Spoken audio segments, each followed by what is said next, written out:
Okay, so we are going to make a video on how to read the T-table. I have my little helper here. This is Jansen, and he is how old? 6 years old. 6 years old. And what does your teacher call you? Math magician? A math magician. All right, so don't worry if he gets this right away because he's that smart, aren't you? Yeah.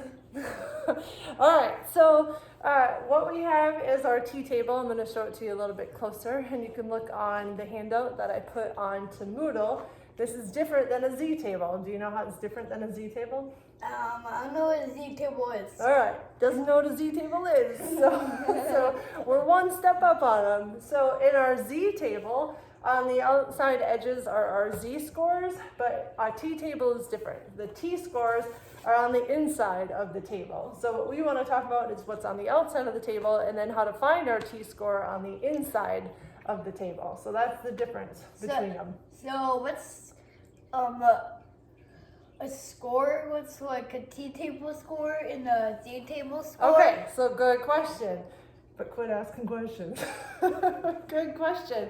A T-score is how far away our point is from the mean. So we already know the mean, we know the standard deviation, we know all that good stuff.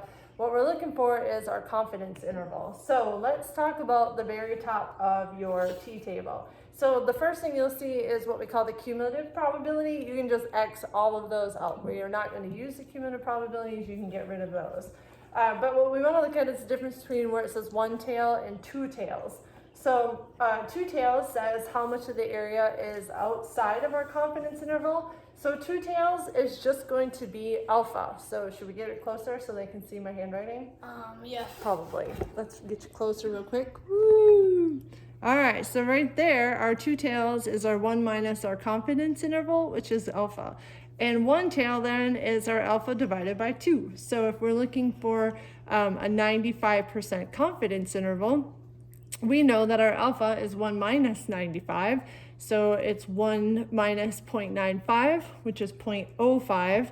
If you can see the 0.05, Jansen, can you see the 0.05 under two tails? Yep. See it right here? All right, and so that means in each tail, there's 0.025 parts in each tail, or proportion in each tail.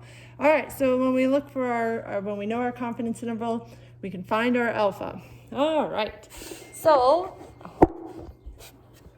okay, once we know our alpha that we're looking for up here, the other really important part of information, what are those letters? DF. DF, which means degrees of freedom. Do you know how we find degrees of freedom? No, that's all right. N minus 1. So if we know we have 20 people in our sample, what's 20 minus 1? 19. Exactly. So we look for the 19. If we know we have 10 people in our sample, what's 10 minus 1? 10 minus 1 is 9. 9. So we look here. All right, do you know what an intersection is?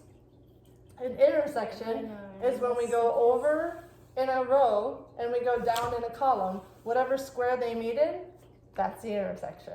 Okay. Cool? All right, so if we are looking for an alpha, here's our alphas, of 0.10, and we're looking for the intersection of our degrees of freedom is 14, where do you think that intersection is?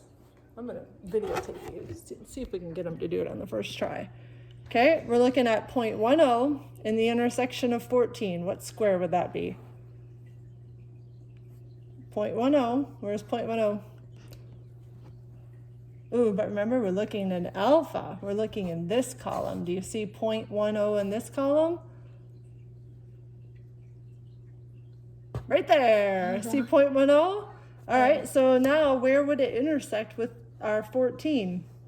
Does it intersect there? Right there. All right, so let's put I forgot. Yeah, that's 0.01. That's okay. That's close. Okay, so put a little X right here.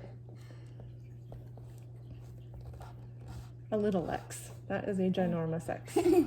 Oh, Lordy. We can tell we are not practiced. All right. There is our intersection of if our confidence interval is 90%, then our alpha is 10%. And if we have 15 people in our study, then we're looking for the t-value, which is right here. All right, so Jansen, if we were to look on our table right here, and we were to look at the number that if we go down 0.10 and we go over 14 and we see this number, what number is that?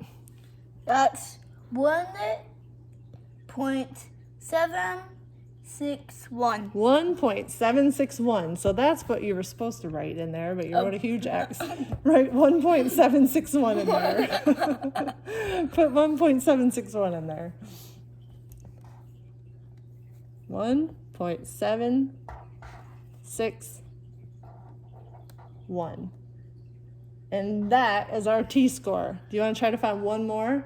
Sure. Okay, so now, remember, we're only going to look under alpha here. Now let's say we're looking for the intersection of 0.02 and... 0.02? Yep, and our degrees of freedom is 19. Which one is 0.02?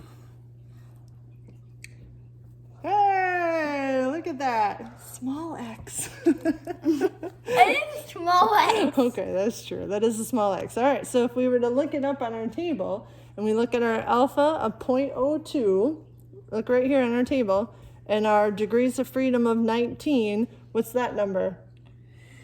2.539. Very good. So that's what we're going to write in, 2.539.